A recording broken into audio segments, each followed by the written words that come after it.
बोरगाव ग्रामपंचायतचे तत्कालीन ग्रामपंचायत अधिकारी फेरोज शेख निलंबित।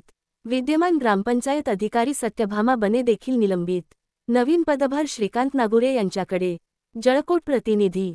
जळकोट तालुक्यातील बोरगाव खुर्द येथे 15वा वित्त आयोगाच्या विविध साहित्य खरेदीमध्ये मोठा घोटाळा उघडकीस आला आहे।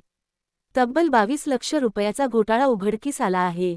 यानंतर या ग्रामपंचायतीमध्ये काम करणाऱ्या तत्कालीन ग्रामपंचायत अधिकारी फेरोज शेख तसेच विद्यमान ग्रामपंचायत अधिकारी सत्यभामा बने यांच्या विरोधात जळकोट पोलीस ठाण्यात गुन्हा दाखल करण्यात आला आहे।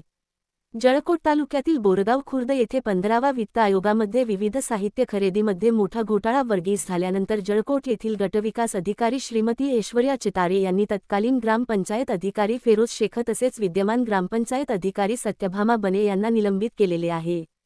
जळकोट तालुक्यातील बोरगाव खुर्द येथील तत्कालीन ग्रामपंचायत अधिकारी फेरोज शेख तसेच विद्यमान ग्रामपंचायत अधिकारी सत्यभामा बने यांना 15व्या वित्त आयोगामध्ये फेरफार प्रकरणी निलंबित करण्याची घटना घडल्यानंतर जळकोट तालुक्यामध्ये एकच खळबळ उडाली आहे।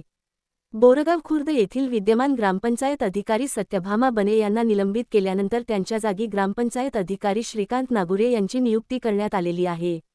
परंतु नियुक्ती केल्यानंतर पदभार देण्यासाठी कोणताही अधिकारी उपस्थित नसल्यामुळे त्यांनी आपला पदभार स्वीकारणार नाही। बोरगाव ग्रामपंचायतमध्ये मोठा भ्रष्टाचार। जळकोट तालुक्यातील बोरगाव खुर्द येथे कमी लोकसंख्या असलेली ग्रामपंचायत आहे। या ग्रामपंचायतीमध्ये सरपंच तसेच ग्रामपंचायत अधिकारी यांच्या संगणमताने लाखो रुपयांचा भ्रष्टाचार झाल्याचे निष्पन्न झालेले आहे। या गावाची लोकसंख्या 1,500 पेक्षा कमी आहे।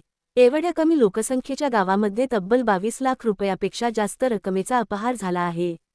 आता या प्रकरणांमध्ये ग्रामपंचायत अधिकारी तसेच लोकप्रतिनिधी यांच्या विरोधात काय कारवाई होते यांच्याकडे संपूर्ण जळकोट तालुक्यातील नागरिकांचे लक्ष लागलेले आहे।